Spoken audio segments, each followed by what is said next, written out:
आज मैं आपको बताने वाली हूँ 2 एक्सरसाइज जिससे आपकी गर्दन का दर्द, आपकी नसों का दर्द जो गर्दन से होता हुआ आपकी आर्म तक जाता है, आपको टिंगलिंग महसूस होती है, नमनेस फील होता है, रात को सोते हुए आपके जो हाथ हैं ऐसा लगता है कि सो गए हैं, इनमें जान ही नहीं है। अगर ये सारी दिक्कत है और गर्दन में हमेशा दर्द रहता है, उसकी वजह से आपको सर में भी दर्द बना रहता है या चक्कर भी आ जाते हैं, तो ये जो टेक्निक है, एक्सरसाइज है, इसको आप कर लेना और कुछ ही दिनों में आप इस प्रॉब्लम से छुटकारा पा सकते हैं। जिस हिस्से में भी आपको दर्द आता है, सबसे पहली एक्सरसाइज आपको क्या करना है, हाथों को पीछे ले जाना है।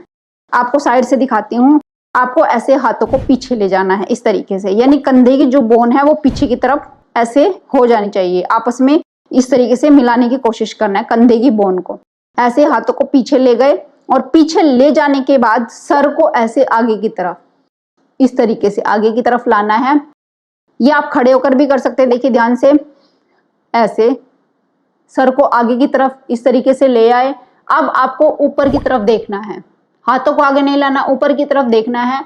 और ऊपर की तरफ देखने के बाद ऐसे सर को नीचे इस तरीके से पीछे की तरफ पुश करने की कोशिश करना है। ऐसे 5 से 10 सेकंड होल्ड करने के बाद वापस गर्दन को ले आना है, रिलैक्स कर देना है।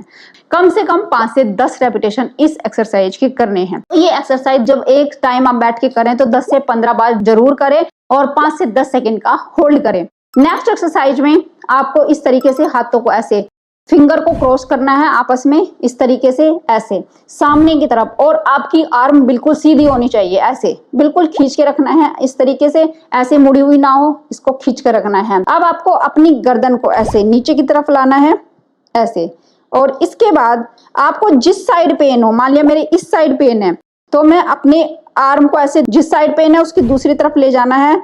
गर्दन को नीचे की तरफ लाने के बाद ऐसे दूसरी साइड अपने हेड को ऐसे घुमा देना है इस तरीके से। 5 से 10 सेकंड का होल्ड एंड वापस 20 में ले आना है।